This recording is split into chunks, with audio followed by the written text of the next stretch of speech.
예수 그리스도만 답입니다. 예수 그리스도를 보내주시지 않았다면 우리 어쩔 뻔했는지 모르겠습니다.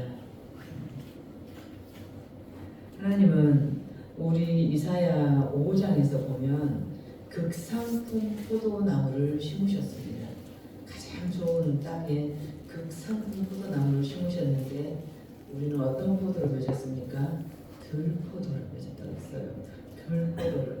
그럼에도 하나님은 이런 우리에게 풀포도를 맺고 있는 이런 우리에게 계속 심판만 말씀하시지 않고 그럼에도 대안 해결책을 제시해 주십니다. 11장에서 오늘 11장 1절부터 5절까지만 저와 차례로 교독하겠습니다. 이새의 줄기에서 한 싹이 나며 그 뿌리에서 한 가지가 나서 결실할 것이요 그의 위에 여호와의 영, 지혜와 총명의 영이요 모략과 재능의 영이요 지식과 여호와를 경외하는 영이 강림하십니다.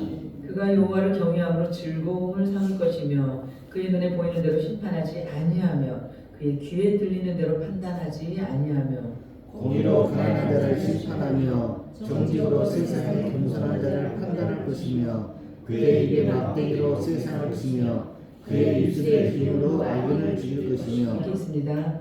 공의로 그의 허리띠를 삼으며 성실로 그의 몸에 띠를 삼으리라.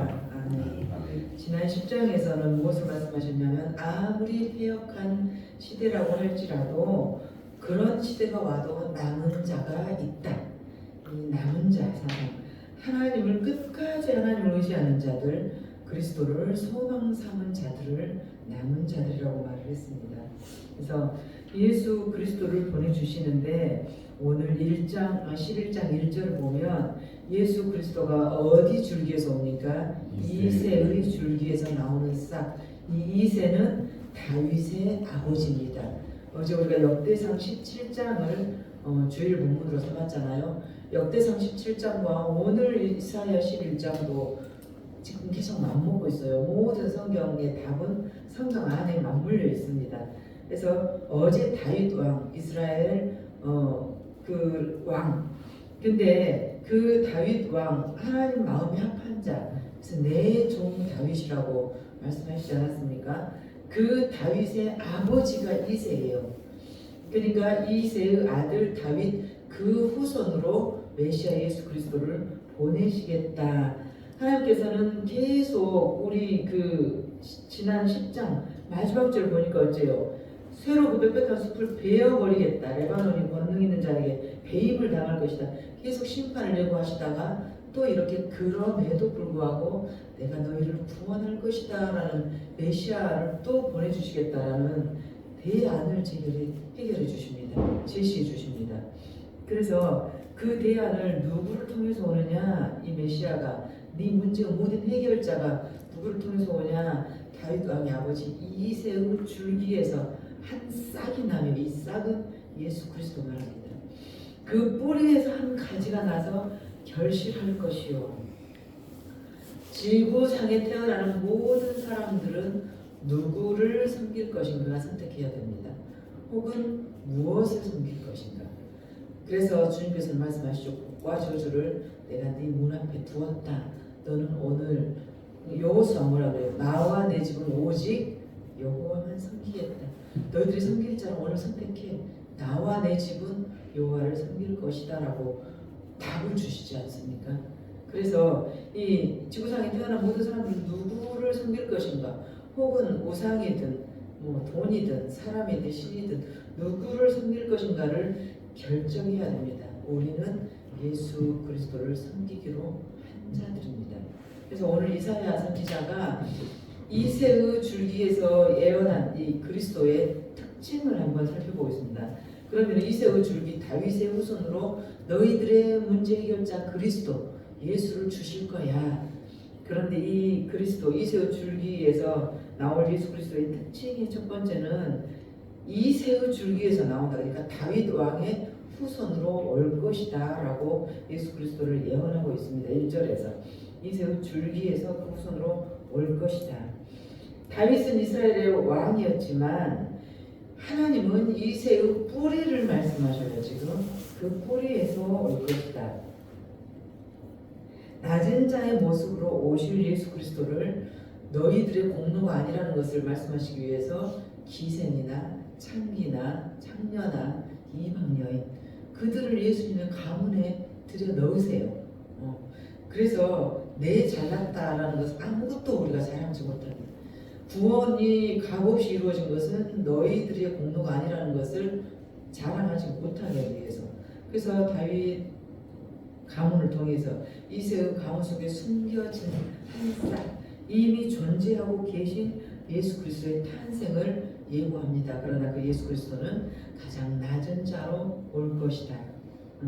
두 번째 그 이사야 선지자가 예언한 예수 그리스도의 두 번째 특징은 예수님 위에 성령이 임할 것이다.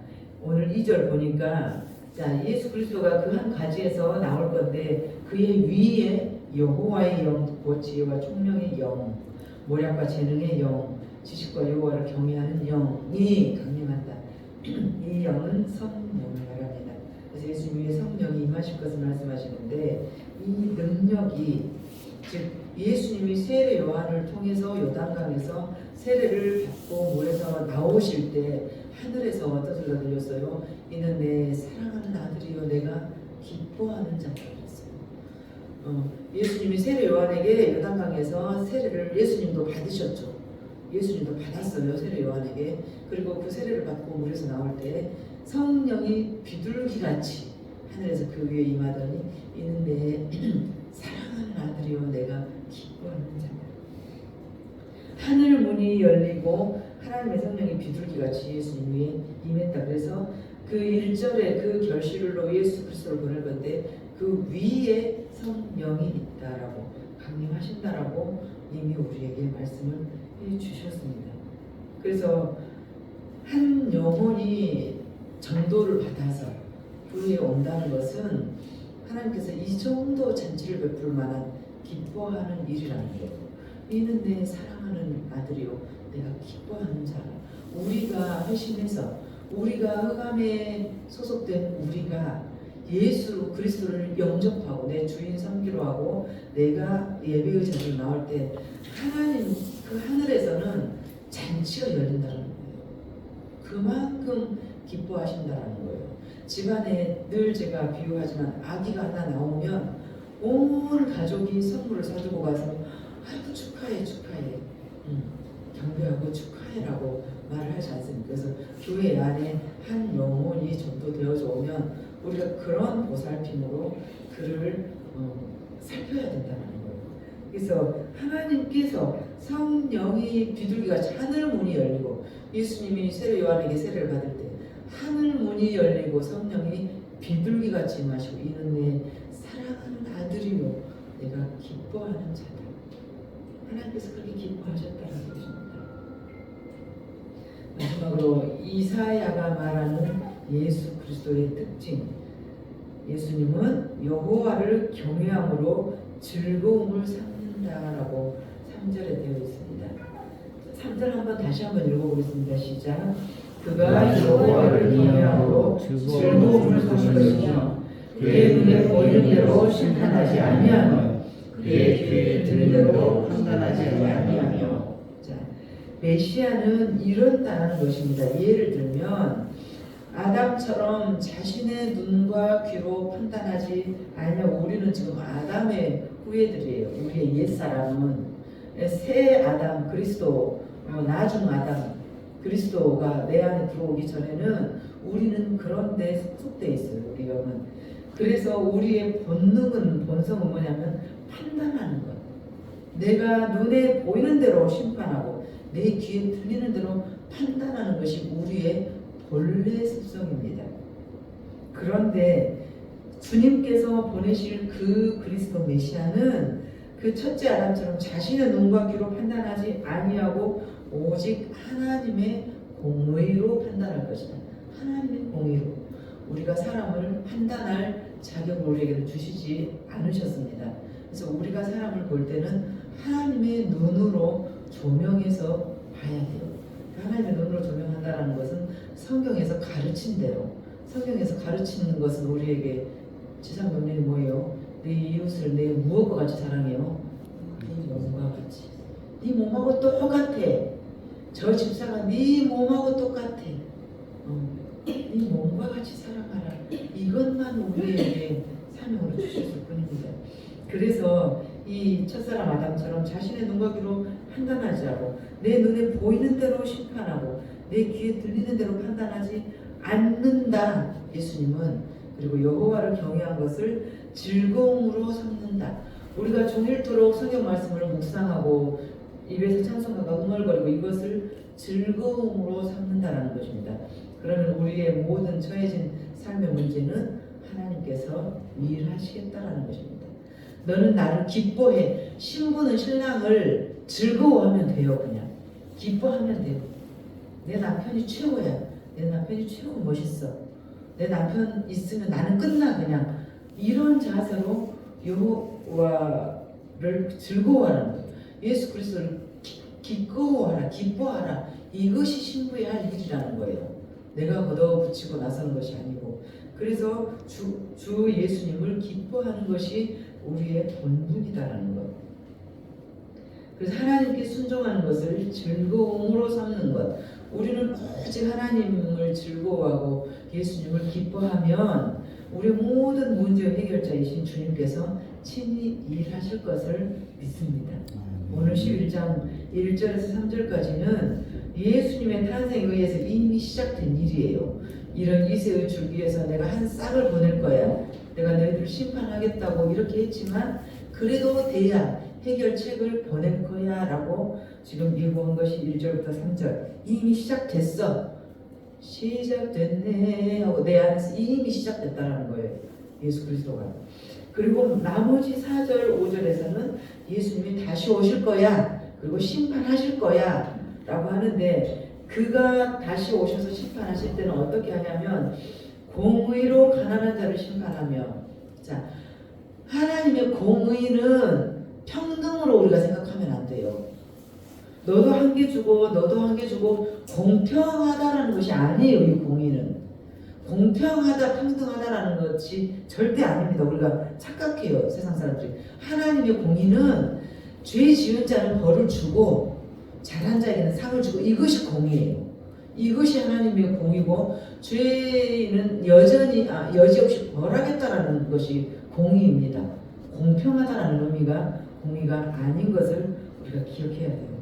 그래서 그가 오시면 공의로 가난한 자를 심판하고 정직으로 세상의 겸손한 자를 판단하고 그의 입에 막대기로 세상을 치며 그의 입술의 기운으로 악인을 죽일 것이며 그의 입술의 기운. 이 성경 말씀을 보면 우리의 양심이 아프고 찔려요. 그래서 그 말씀이 우리를 치료하는 그런 일을 말을 하죠. 그래서 그의 입에 막대기로 세상을 치며 정직으로 세상을 판단하며.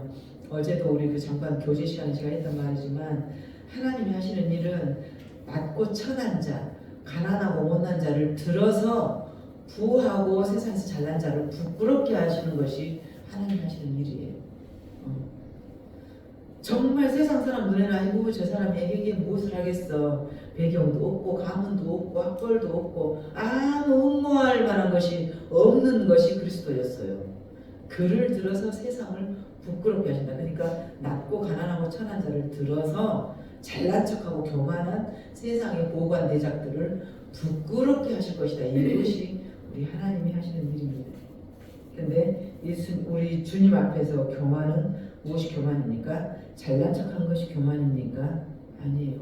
그럼 착하게 산 것이 의입니까? 아니에요. 하나님께 속한 것이 의입니다. 하나님을 경외하지 않는 것이 교만입니다. 하나님을 경외하지 않는 것, 이것을 교만이라고 그래요. 하나님이 어디 있어? 하나님이 어디 있어? 이 자를 교만한 자라고 말씀하십니다. 그러면은 이런 이세의 싹에서 예수 그리스도를 보내주셨는데 예수 그리스도가 내 안에 오시면 나타나는 특징이 무엇입니까? 가장 대표적인 특징이 샬롬, 평강입니다. 평강. 파도가 흉흉해도 거센 파도가 몰려와도 내 마음은 늘 평안해. 이것을 샬롬이라고 그래요. 이 샬롬은 내 통장에 돈이 많아서 오는 것도 아니고 내가 몸이 남들보다 건강해서 오는 것도 아니고 이 참 샬롬, 참 평강은 위에서만 주시는 것입니다. 이 평강이 오늘도 우리 가운데 임하시기를 간절히 소망합니다. 기도하시겠습니다. 하나님 아버지,